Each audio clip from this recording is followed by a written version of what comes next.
अनुज ने मेकओवर किया, अंकुश तो बेचारा बनकर रह गया। जी हाँ, अपने ही घर में अपने ही सुरक्षा कर्मियों द्वारा लाचार ठहरा दिया गया।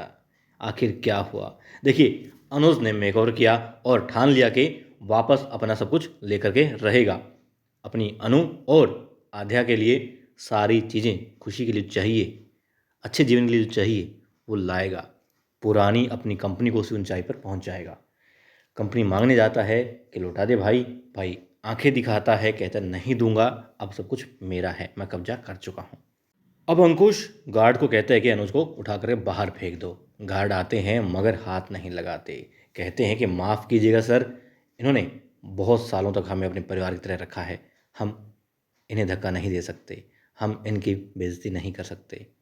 अब तनख्वाह कौन दे रहा है? अंकुश दे रहा है, मगर फिर भी सैलरी अंकुश दे रहा है, मगर अनुज को फिर भी वो हाथ लगाने तक से मना कर देते हैं। कहते नहीं, इन्होंने परिवार की तरह रखा है। फिर अनुज कहता है कि देखा तुम यहाँ भी हार गए, तुम्हें रिश्ते निभाना ही नहीं आता, सिर्फ पैसा दिखाई देता है। वो कहता है कि पैसों से कहीं बढ़कर के होते हैं रिश्ते।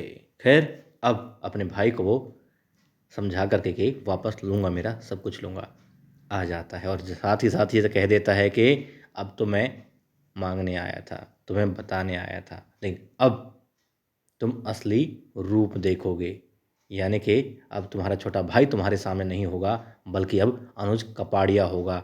तो अंकुश कपाड़िया अब अपनी कमीनेपन की पैनी से पैनी तलवार बाहर निकाल करके धार लगा लो, क्योंकि अब बात नहीं जंग होगी।